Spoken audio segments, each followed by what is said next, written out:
CRRA is evolving from a project-based organization. Historically, CRRA was devised to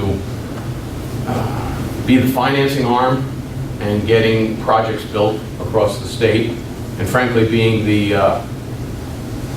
target of folks that didn't want those projects built. And I think CRRA did a good job. It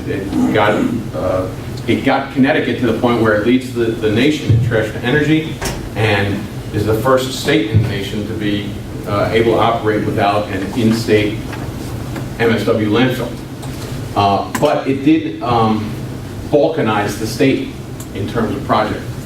And one of the most annoying issues for me when I first came here 8 years ago was driving along 84 and seeing trucks passing each other, full garbage trucks passing each other, because towns over here were in this project and towns over here were in this project. It just made no sense to be spending that, at that point in time, $1.50 a gallon diesel for to move this garbage around. Well, in the new CRRA, we are a statewide organization, and each of these colored towns represents where we have a facility. To a certain extent, well, strategically placed to serve the highest number of citizens and towns across the state. That's the new model. The new business model is, if you can get it to a CRRA facility, you will enjoy net cost pricing, postage stamp, whether you're in Salisbury or Central Hartford. The facilities will be strategically located to the extent we can afford to put them there. The menu of services is available from full service to just disposal to just recycling to just mattresses, if that's what you want. And all towns are guaranteed service. So if you do something foolish like leave CRRA and go someplace else with your garbage and want to come back, you're always welcome.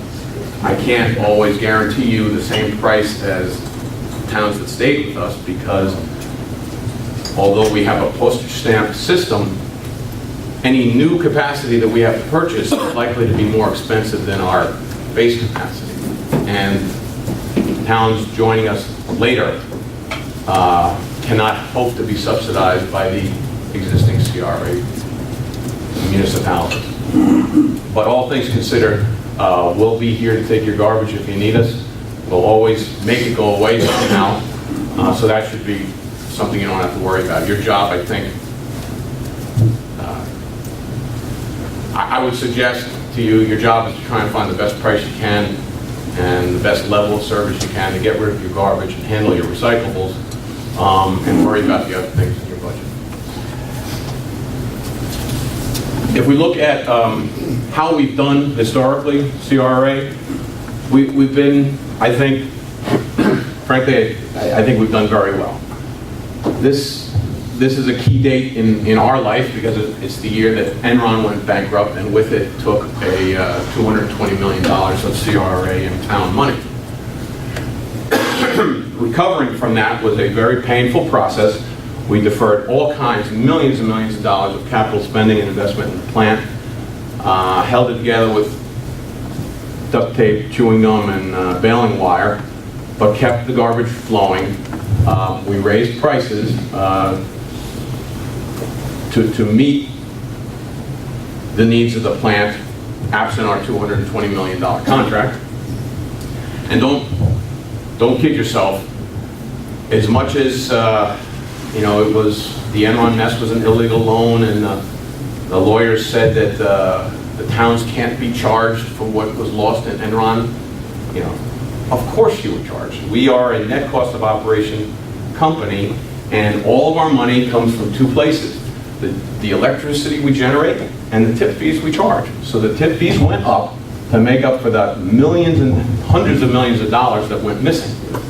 Over time, we actually reclaimed all of that money back. We actually got all of that 220 back through lawsuits, the sale of distressed assets. If you recall, back in 2004, we had a $83 million settlement from the bankruptcy court, which we sold in the distressed debt market for $111 million. A number of large 8-figure lawsuit settlements, and the sale of additional electricity beyond the old Enron CLP contract got us to the point where we actually reclaimed the full $220 million. So we are now held harmless by that disaster called Enron.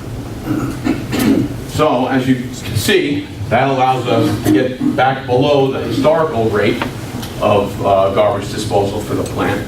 And looking out in future years with our commitment to not raise the price above our $61 bailout price, we can expect low 60s through the end of the decade. So it's pretty satisfying ending, I think, for the board that spent the last 8 years trying to dig out of this hole. I guess the message is we're out of the hole, we reclaimed all of that money.